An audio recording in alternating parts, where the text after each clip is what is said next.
एक खोजकर्ताओं की टीम गुफा में प्रवेश करती है। जब वे आगे बढ़ते हैं तो उन्हें एक विशाल खाई मिलती है। वे नीचे उतरना शुरू करते हैं और इस दौरान उनके आसपास तितली जैसी दिखने वाली एक उड़ने वाली जीव दिखाई देती है। आखिरकार वे बर्फीले प्लेटफॉर्म तक पहुंचते हैं जिसके बीच में एक और खाई होती है। वे उसमें भी नीचे उतरते हैं और एक अनजानी गुफा तक पहुंचते हैं जो अजीब जीवाश्मों से भरी हुई होती है। कुछ देर घूमने के बाद उन्हें एक एग्जिट मिलता है जो उन्हें उस पहाड़ के बिल्कुल विपरीत दिशा वाले पहाड़ तक ले जाता है जहाँ से वे अंदर आए थे। वहाँ प्रोफेसर यांग हुबाई को बताते हैं कि कथाओं के अनुसार इसी इलाके में किसी प्राचीन राज्य का द्वार मौजूद है जो एक गुप्त सरकार का हिस्सा था। दूसरे सैनिक उन्हें एक बेहद महत्वपूर्ण खोज के बारे में बताते हैं। उन्हें बर्फ पर एक बहुत बड़ा पंजे का निशान मिलता है। जब हान और बाकी टीम पहाड़ के प्रवेश द्वार पर एक दरवाजा लगाने में व्यस्त होते हैं तब प्रोफेसर यांग और उनके आदमी उन पंजों के निशानों का पीछा करना शुरू करते हैं ताकि उस जीव को ढूंढ सके जिसने उन्हें छोड़ा है। वो जीव वास्तव में पास ही होता है, लेकिन सबसे पहले उन्हें वही छोटे उड़ने वाले जीव दिखाई देते हैं जिन्हें उन्होंने गुफा में देखा था। अब ध्यान से देखने पर पता चलता है कि वे तितली जैसे नहीं बल्कि अजीब दिखने वाले चमगादड़ हैं। जब वे एक सैनिक की बाह पर बैठते हैं तो कुछ नहीं होता, लेकिन एक सैनिक उन्हें अपने नंगे हाथों से पकड़ लेता है और ये बहुत बड़ी गलती साबित होती है। वो अचानक नीली आग में जलने लगता है और कुछ ही सेकंड में उसकी सिर्फ हड्डियां बचती है। जल्द ही वे चमगादड़ों से घिर जाते हैं और सैनिक उन्हें डराने के लिए गोली चलाना शुरू कर देते हैं, लेकिन फिर भी कई लोग आग में जलकर मर जाते हैं। गोलियों की आवाज उस विशाल जीव को डरा देती है और वो भागने लगता है, लेकिन उसके भारी शरीर के अचानक मुड़ने से बर्फ गिरने लगती है। पूरा दल पहाड़ से नीचे भागने लगता है जबकि बर्फ कई सैनिकों को निगल जाती है, लेकिन एक जगह आकर वे रुक जाते हैं क्योंकि उनके सामने एक गहरी खाई होती है। उनके पास कूदने के अलावा कोई रास्ता नहीं बचता। कूदने से पहले प्रोफेसर यांग बाई और अपनी बेटी को एक रस्सी से बांध देते हैं। दोनों नीचे गिरते हैं और उनकी रस्सी बर्फ के एक टुकड़े में फंस जाती है। कुछ देर तक झूलने के बाद घर्षण से रस्सी टूट जाती है और दोनों नीचे गिर जाते हैं। वे किसी तरह से बच जाते हैं। अब केवल 4 लोग बचे होते हैं। वे जितना संभव हो सके सामान इकट्ठा करते हैं और आगे बढ़ते हैं। जल्द ही उन्हें एक विशाल गुफा मिलती है जिसके अंदर एक ऊंचा टावर होता है और उसके चारों ओर इमारतों के खंडहर होते हैं। प्रोफेसर यांग इसे कुनलुन का पवित्र महल कहते हैं। कहा जाता है कि इस टावर की 9 मंजिलें हैं जिनमें दानवीय जीवों को कैद किया गया है। यही वो चीज है जिसकी प्रोफेसर यांग इतने समय से तलाश कर रहे थे। वो सम्मान में घुटनों के बल बैठ जाते हैं और एक वेदी जैसी जगह पर रखी मोमबत्ती जलाते हैं। तुरंत एक लंबी और डरावनी लौ उठती है जिससे चमगादड़ों का झुंड प्रकट हो जाता है और पूरा टावर लाल रोशनी से घिर जाता है। प्रोफेसर यांग को विश्वास होता है कि हुबाई और उनकी बेटी ही इस टावर का दरवाजा खोल सकते हैं, इसलिए वो उन्हें आगे भेजते हैं। जब दोनों हाथों में हाथ डालकर आगे बढ़ते हैं तो प्रोफेसर की बात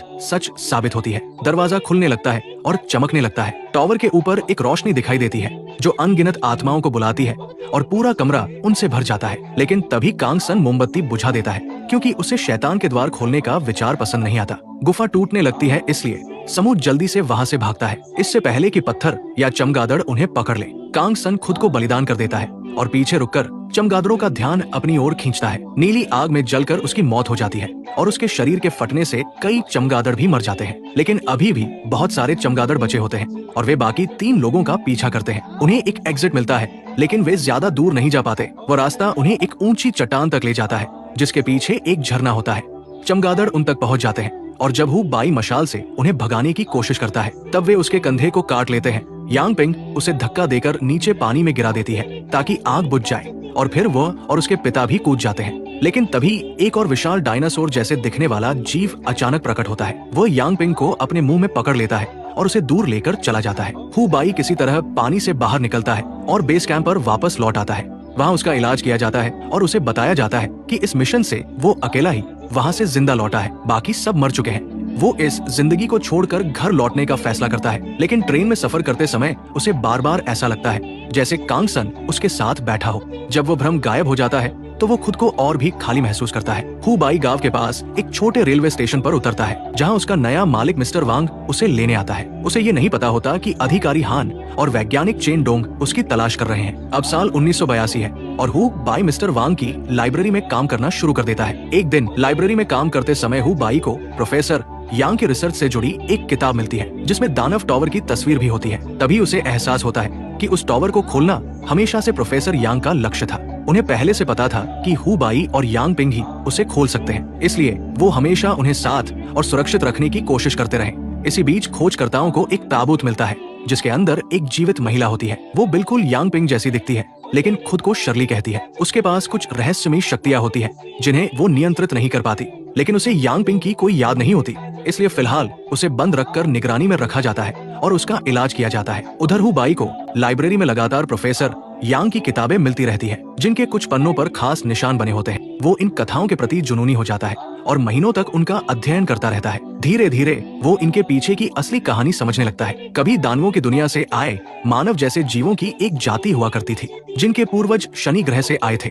वे दानव और इंसान दोनों की संतान माने जाते थे और वही टॉवर उनकी विरासत था। कहा जाता था कि उस टॉवर की रक्षा करने के लिए संरक्षक मौजूद थे, लेकिन 10,000 साल पहले ये जाति पृथ्वी से गायब हो गई, क्योंकि इंसानों ने आखिरकार दानवों के नियंत्रण से खुद को मुक्त कर लिया था। फिर भी कुछ सवाल ऐसे थे जिनका जवाब हु बाई को नहीं मिल रहा था, जैसे कि वो और यांग पिंग टॉवर क्यों खोल सकते थे, प्रोफेसर उसे खोलना क्यों चाहते थे, और उसे ये सारी किताबें भेज कौन रहा था। दूसरी तरफ अधिकारियों को प्रोफेसर यांग एक गुफा के अंदर जीवित मिलते हैं और वे उन्हें अपने साथ ले आते हैं। अधिकारी उन्हें जिंदा देखकर हैरान रह जाते हैं। इसी दौरान पश्चिमी चीन में ऑयल सिटी पर रहस्यमयी विशाल जीव हमला कर देते हैं। वे अपने रास्ते में आने वाली हर चीज को नष्ट कर देते हैं और पीछे सिर्फ खंडहर छोड़ जाते हैं। प्रोफेसर यांग हान से कहते हैं कि ये सब टॉवर खुलने का परिणाम होना चाहिए, इसलिए वो उस इलाके की जांच करने निकल पड़ते हैं। ये घटना मानो हु बाई के कंधे के निशान को भी जगा देती है, और जब वो डॉक्टर के पास जाता है तो सिस्टम में उसकी लोकेशन दर्ज हो जाती है, जिससे हान को उसका पता चल जाता है। एक दोपहर उसके कंधे का दर्द इतना बढ़ जाता है कि अचानक उसकी पीठ में आग लग जाती है। इसके साथ ही उसके अंदर शक्तियाँ भी जागने लगती है और लाइब्रेरी का हर सामान हवा में तैरने लगता है। तभी मिस्टर वांग वहां पहुंचते हैं। वे इस घटना को बिल्कुल सामान्य तरीके से लेते हैं और समझाते हैं कि चमगादड़ों के हमले के कारण हु बाई का खून एक दानवीय शक्ति से संक्रमित हो चुका है। ये शक्ति उसे ताकत तो देती है, लेकिन उसे नरक की ओर भी खींच सकती है। हु बाई समझ नहीं पाता कि मिस्टर वांग को ये सब कैसे पता है। तभी मिस्टर वांग अपनी शक्तियों का उपयोग करके लाइब्रेरी को एक पुराने मकबरे में बदल देते हैं और बताते हैं कि वेसु लिन राष्ट्र के राजकुमार यी के रक्षक हैं। वहाँ अन्य रक्षक आत्माएं भी मौजूद होती हैं, ठीक वैसे ही जैसे टॉवर में थी, जिनमें कांग संग की आत्मा भी शामिल होती है। मिस्टर वांग बताते हैं कि राजकुमार यी हु बाई के पूर्वज थे। उन्हीं ने उस तकनीकी रूप से उन्नत दानव जाति के खिलाफ मानवता का नेतृत्व किया था, जिसने पृथ्वी पर कब्जा कर लिया था। राजकुमार यी ने अपने शरीर का उपयोग करके टॉवर को सील किया था। इसके बाद ज्यादातर दानव पृथ्वी छोड़कर चले गए, लेकिन कुछ ने इंसानों का रूप धारण कर लिया और यहाँ तक कि इंसानों से विवाह भी कर लिया।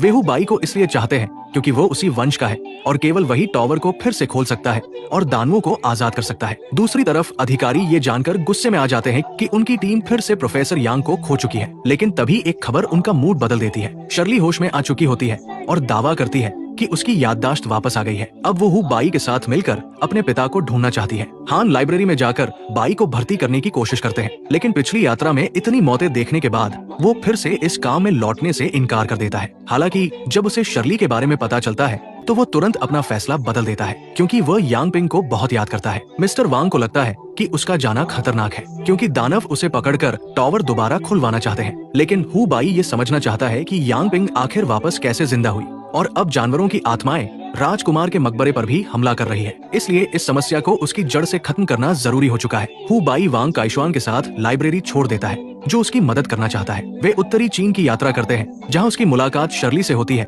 उसे देखकर वो अपने आंसू नहीं रोक पाता। फिर वे लोग आगे की यात्रा पर निकल जाते हैं। टीम ऊँटों की मदद से रेगिस्तान पार करना शुरू करती है। कुछ दिनों तक सब शांत रहता है, लेकिन अचानक वे एक भयंकर रेत के तूफान में फंस जाते हैं। वे जितनी तेजी से हो सके वहाँ से निकलने की कोशिश करते हैं। कुछ दूर बाद तूफान उनका पीछा करना बंद कर देता है, पर उन्हें ये पता नहीं होता कि रेत का तूफान उनका पीछा इसलिए बंद कर देता है क्योंकि वे एक अदृश्य शक्तिढाल को पार कर चुके होते हैं, जो तूफान को बाहर ही रोक देती है। इसी तरह वे ऑयल सिटी के खंडहरों में प्रवेश कर जाते हैं। जब वे एक सुरक्षित जगह पर उतरते हैं, तब उन्हें पता चलता है कि भागने के दौरान उन्होंने कुछ लोगों को खो दिया है।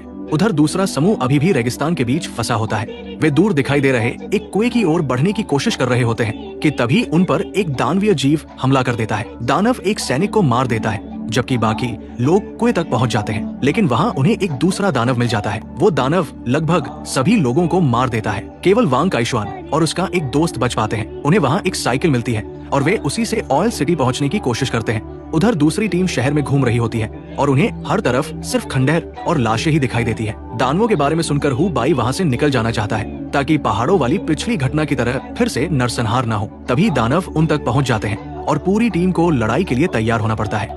वे हथियार उठाकर पहले दानव पर गोलियां चलाते हैं। उन्हें लगता है कि उन्होंने उसे मार दिया है, इसलिए वे दूसरे दानव के पीछे भागते हैं। जब बाकी टीम दानवों से लड़ रही होती है, तभी शर्ली भागकर एक छोड़े हुए स्कूल में चली जाती है। हु बाई उसका पीछा करता है। अंदर उसे छत से लटकी हुई कई लाशें दिखाई देती है और जमीन में एक गड्ढा मिलता है। वो उसमें उतर जाता है, जो उसे राजकुमार के मकबरे तक ले जाती है। वहाँ एक दानव पहले से मौजूद होता है। वो हु बाई को जोर से धक्का देता है और उसे घायल कर देता है, लेकिन इससे पहले कि वो उसे और नुकसान पहुंचा सके, शर्ली वहां आ जाती है और अपनी शक्तियों से उस दानव को शांत कर देती है। दानव तुरंत वहां से चला जाता है। इसके बाद शर्ली अपनी शक्तियों का उपयोग करके बेहोश पड़े हु बाई के शरीर को हवा में उठाती है और उसे ताबूत के अंदर रख देती है। फिर वो ताबूत बंद करके वहां से चली जाती है। उधर शहर में और भी दानव पहुंच चुके होते हैं। टीम इमारतों की ऊपरी मंजिलों में छिपकर दूर से चांदी की गोलियां और रॉकेट लॉन्चर चलाने लगती है। वे कुछ दानवों को मारने में सफल हो जाते हैं, लेकिन ज्यादातर दानव हमलों से बच जाते हैं और इमारतों पर चढ़कर उन तक पहुंचने लगते हैं। वे खुद को एक पुतले की तरह दिखाकर